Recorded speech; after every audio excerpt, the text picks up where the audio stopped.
치매 노인 속여서 꿀 거 일단 감이 확 옵니다. 자, 영상 만나보시죠. 자, 저 노란 점퍼 주목해 주세요. ATM에서 현금을 마구잡이로 인출하고 있습니다. 자, 30만 원을 뽑은 뒤에 기다리고 있던 어르신과 함께 저렇게 은행을 빠져나가죠. 부자지간이었을까요? 아니면 모자지간이었을까요? 아니요, 치매 어르신을 속여서 돈 훔치는 거였습니다. 자, 이 남성 잡혔습니까? 네, 잡혔습니다. 이 치매 노인에게 접근해서 수천만 원을 가로챈 60대 남성인데요. 이 남성은 지난해 9월부터 무려 54차례에 걸쳐서 이 치매 노인에게 3,500여만 원을 빼앗은 것으로 밝혀졌습니다. 이 남성은 지난 2018년쯤에 한의원에서 이 피해 노인을 알게 됐습니다. 돌봐주겠다면서 접근을 했고요. 주변 사람들에게는 자신을 요양보호사라고 소개하기도 했습니다. 그런데 이걸 수상하게 여긴 이 피해 노인의 아들이 경찰에 신고를 하면서 수사가 시작이 됐습니다. 지난 12일에 이 경찰 수사 사실을 알고 이 남성이 제주공항에서 김포공항으로 도주를 했습니다. 하지만 김포공항 경찰대와의 긴급 공조로 결국 체포가 됐습니다. 이 남성은 이렇게 돈을 갈취해서 자신이 사는 월세, 보증금을 냈고요. 생활비로 사용한 것으로 파악이 됐습니다. 이 남성은 동종 전과로 실형을 살았던 전력도 있습니다. 경찰은 여죄가 있는지도 조사하고 있습니다. 아이고 참. 자, 두 번째 뉴스 가보죠. 실오라기도 걸치지 않고 점점점.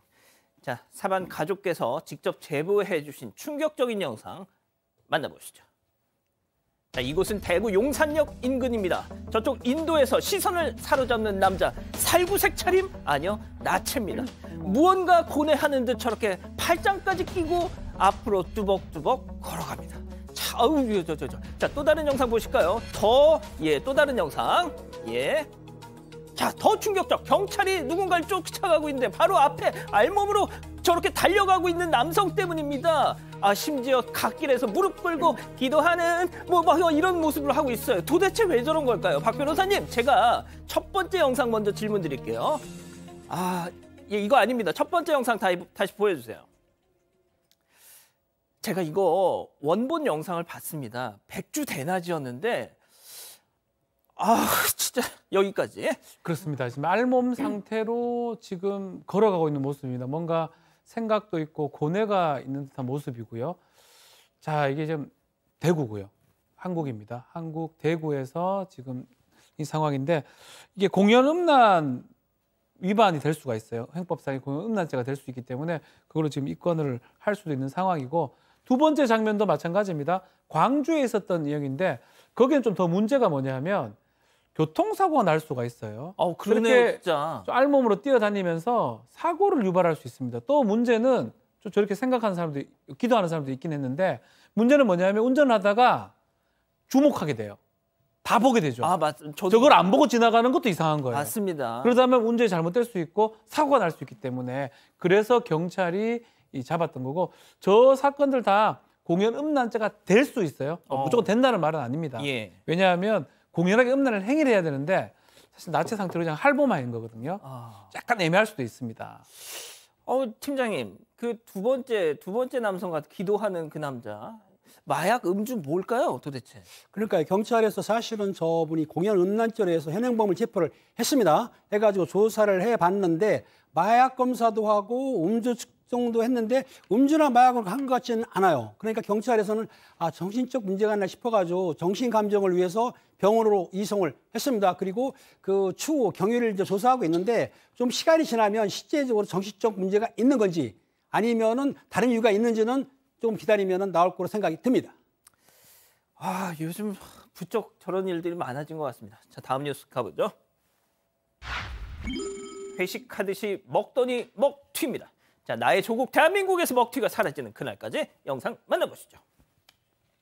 자, 회사 유니폼을 입은 사람들이 저렇게 입장을 합니다. 자, 이후에 다른 또 직원들까지 합류를 하는데요. 막 무더기로 들어오죠, 저렇게. 자, 그런데 이제 안주에 술까지 마시면서 이렇게 막 하고, 자, 나가죠. 그래, 담배 피러 나갔구나. 예, 다 들어옵니다, 다시. 그러더니 또 부어라 마셔라, 밤까지 이어진 저 술자리. 자, 마지막 2명 남았어요. 예, 2명. 돈 내고 가겠죠. 계속 마시네. 자, 이제 나갈 준비합니다. 자, 역시나 뭐 계산은 않고 저렇게 먹튀를 했습니다. 자, 소장님, 네. 회사 유니폼을 입고 저러는 건 거의 뭐 나 잡아가지고 광고를 하는 거 아닐까요? 이거? 그러니까요. 뭐 열심히 일해서 회사 뭐 매출 올리고 이미지 높이시면 뭐 합니까? 저렇게 먹튀했다라는 영상 하나로 회사 이미지는 정말 뭐 회복이 불가능할 수도 있는데 이분들이 도대체 왜 이러셨을까요? 충남 아산의 한 식당에서 생긴 먹튀 사건이고요.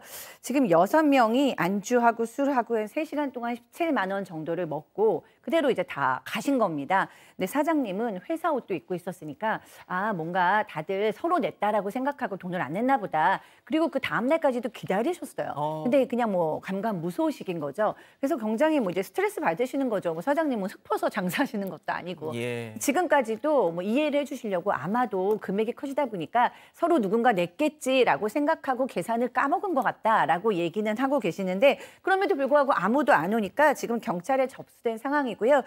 지금 경찰관이 배정돼서 수사를 시작했다고 합니다. 지금 영상 보시면 바로 연락하시죠. 그러니까요.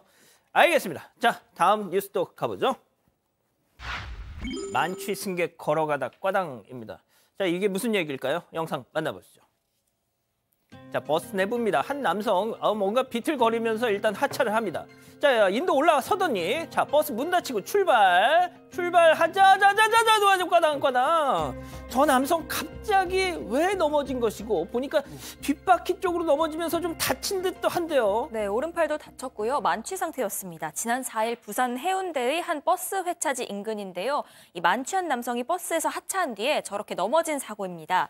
이 버스 기사는 이승객이 하차한 뒤에 인도로 걸어가는 걸 확인하고 문을 닫았습니다. 그리고 백미러도 보면서 출발을 했다고 하는데요. 이승객이 휘청거리더니 저렇게 도로 쪽으로 넘어진 겁니다. 결국 이승객은 버스 뒷바퀴에 오른쪽 팔이 끼어서 부상을 당했습니다. 아이고야. 이 사고로 버스 기사는 경찰서에서 좀 발생 진술서를 작성해야 했는데 이 버스 기사는 혹시나 자신이 가해자가 될 수도 있는 상황인지 굉장히 걱정을 하고 있다고 합니다. 이 사고 영상을 몇 번이나 봤는데 너무 억울하다고 호소를 했습니다. 내가 버스 기사님, 그러니까 내가 혹시 가해자 되는 거 아니냐 이런 아니 저게 무슨 가해자예요 저게? 그렇죠. 예전 같으면 블랙박스라든지 이런 영상이 없다 그러면 이렇게 얘기할 겁니다. 제대로 교통 안전 뭐 하여튼 뒤에 후방을 제대로 보고 운전해야 되는데 그 준수임으로 어겼다라고 볼 수가 있는데 지금 나와 있죠. 앞으로 가다가 뒤로 돌아온 거예요. 네. 본인이 만취했기 때문에. 저게 문제입니다. 스텝 본인이 꼬여서 들어오기 때문에 저것을 예상하고 저기서 저것을 막을 수 있는 사람은 이 세상에 없다고 보기 없습니다. 맞습니다. 기대 가능성 자체가 없기 때문에 과실이라는 건 뭐냐면 예견 가능성, 회피 가능성이거든요. 예견이 가능했는데 왜 회피를 못했느냐. 이게 과실인데 저렇게 앞으로 갔다가 뒤로 백에서 돌아올 거라고는 누구도 예견할 수 없기 때문에 저 경우는 책임이 없다고 보는 게 맞는 것 같습니다. 그렇군요. 알겠습니다. 자, 다음 뉴스 이어가죠. 기적의 4분입니다. 자, 식당에서 벌어진 기적 같은 일 만나보시죠. 자, 식사 중에 갑자기 호흡곤란증. 그러더니 저렇게 쓰러지는 남성 옆에서 부축을 하지만 왠지 힘이 달린 모습입니다. 인근 파출소로 달려가서 여기 사람들 지금 직원이 가서 파출소로 가서 도움을 요청하는데요. 자, 자초지종을 들은 경찰도 지금 와서 경찰 긴급 출동합니다.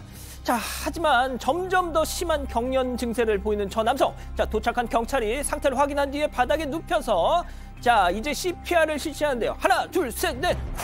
자, 저렇게 4분간의 사투 끝에 겨우 의식을 되찾은 남성입니다. 자, 이후에 119에 무사히 인계가 됐습니다. 자, 박 변호사님. 네. 좀 설명 좀 해주시죠. 자, 침착하게 대응을 했고요. 바로 지금 인근 파출소를 찾아가 도움을 요청했기 때문에 그래도 일반인보다는 경찰관이나 이런 사람들이 CPR을 더 잘 할 수가 있습니다. 그래서 바로 출발을 했고요. 출동을 해서 이 남성을 확인한 다음에 이 경찰에서 이 심폐소생술을 4분간 실시를 했는데 그래서 아마 구했는 게 아닌가 생각이 듭니다. 뭐 119 기다린다면 119도 빨리 올 수 있겠지만 그렇죠. 그보다 더 빨리 올 수 없거든요.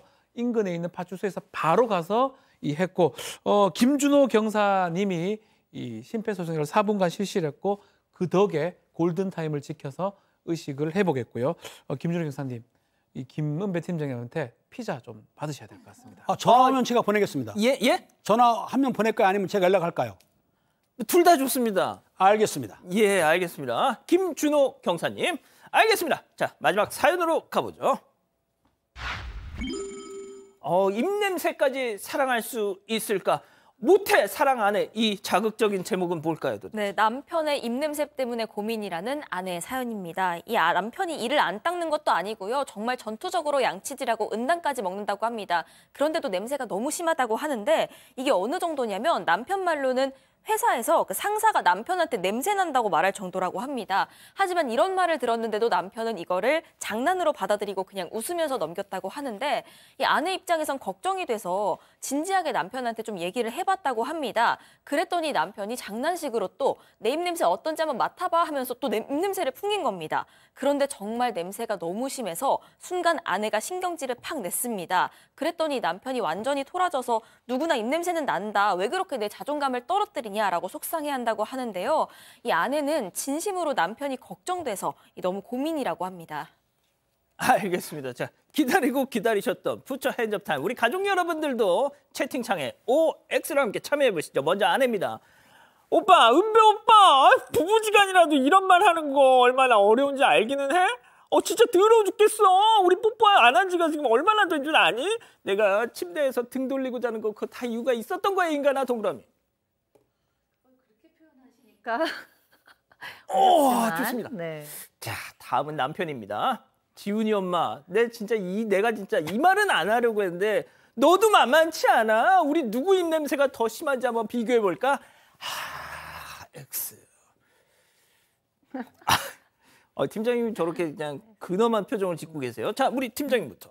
그렇습니다. 사실은 부부 사이에도 입냄새는 조심해야 되는데 양치하고 이분이 가글까지 하는 것 같은데 난다 그러면 치아에 문제가 있는 것 같아요. 병원에 치과병원 가든지 아니면 위에 이상이 있으면 냄새가 날 수도 있습니다. 그런데 주변에서는 얘기를 잘 안 해주거든요. 와이프는 얘기해 주는 거예요. 그런데 그걸 좀 부드럽게 자기야 입 냄새가 향긋하지 않으니까 병원 가봐야 해야 되는데 좀 악취가 난다 그러면 기분이 나쁠 것 같아요. 그래서 방식이 중요해요. 자기야 향기나게 좀 다른 걸로 해봐라고 부드럽게 하면 어떨까 싶습니다. 진짜. 안은영님, 저도 등 돌리고 자요. 이렇게 하셨어요. 비슷한 고민을 안고 계신 것 같은데. 자, 박 변호사님. 저도 뭐 비슷한 생각이거든요. 표현의 차이 같습니다. 뭐 냄새는 날 수도 있는 건데 막 악취 난다 뭐 이렇게 얘기하기 때문에 아마 남편이 더 강하게 이런 짓거리 하고 이제 하는 모양으로 보이는데 짓거리? 네, 좀 이렇게 좋게 좀 표현해주고 아마 추측하건데 이 계통 쪽이 위나 치아나 뭐 혀나 여기서 이제 문제가 있으니까 냄새가 좀 크게 나는 거거든요. 사실은 만약 나서 이 일상생활 하기 어렵다면 병원이나 이 구조를 좀 해야 되지 혼내지 마세요. 그러면 더 안 하고요. 더 그럴 겁니다. 예. 소장님, 근데 진짜 아무리 부부지간이라도 이런 말 하기 진짜 어렵잖아요. 자, 근데 이 아내분께서는 진짜 큰 맘 먹고 네. 말씀을 하신 것 같아요. 그러니까요. 사실 연애할 때면 대부분의 여성들이 잘 못 얘기할 거예요. 근데 남편은 정말 이 아내도 뭐 막말도 안 했어요. 그냥 혹시나 회사에서 또 문제 나올까 봐 진지하게 얘기했는데 남편이 도리어 막 그런 얘기 왜 하냐고 화를 낸 거잖아요. 아내는 자식도 남편도 깨끗하게 예쁘게 건강하게 해서 사회에 내보내고 싶죠. 당연히 아내로서 얘기를 한 거고 도리어 얘기해 주지 않는 아내가 일종의 직무유기다. 남편이 나가서 남들한테 욕먹고 있는데 그거를 뭐 자기야 뭐 너무 어렵지만 악취가 나는 것 같아라고 얘기할 부인이 어디 있어요. 자기 병원쯤 가봐야겠어. 좀 심각해. 이렇게 얘기하죠. 혹시 반론 있으십니까? 아니요, 그렇게 할 수도 있죠. 네. 좋게, 귀엽게, 네. 지금처럼 얘기하면 되죠. 네. 아내들은 그렇게까지 예쁘게 얘기하기는 어렵습니다. 이건 무슨 냄새일까? 이렇게 뭐 할 수 있는 거 박 소장님, 아닙니까? 네. 그러면 박 소장님은 혹시 네. 부부한테 그렇게 말씀하십니까? 만약에 저희 남편은 저보다 깔끔해서 알아서 하지만 그런 일이 있으면 저도 얘기해요. 이거 심각해. 이거 병원 가봐야 돼. 이거 주변 사람들이 아마 근처에도 안 올 수도 있으니까. 딱 이렇게 얘기하니까 하고 싶어요. 진짜? 그 마음이 알겠어. 이렇게 자꾸 얘기하니까 못되게 얘기하니까 이러고 싶은 생각이 막 듭니다. 고지라처럼 네. 이렇게. 자, 이 기자. 네. 이 기자 본인 생각도 좋고 우리 가족 여러분 진짜 뜨거운 반응 주고 계세요. 사실 제 생각도 그렇고 많은 분들이 다들 병원 가시는 게 어떠냐 하는 얘기부터 하시는데요. 온갖 진단을 해주고 계십니다. 도라지님, 잇몸 염증일 것 같아요. 국밥그만님, 편도결석입니다. 사건반장 사랑님, 위병입니다. 이렇게 말씀을 하셨습니다. 건강검진 하셔야 할 것 같고요. S송님, 우리 신랑은 내 말 귓등으로도 안 듣더니 회사 사람이 얘기하니까 상처받고 바로 치과 갔어요. 라고도 말씀하셨습니다. 그렇군요.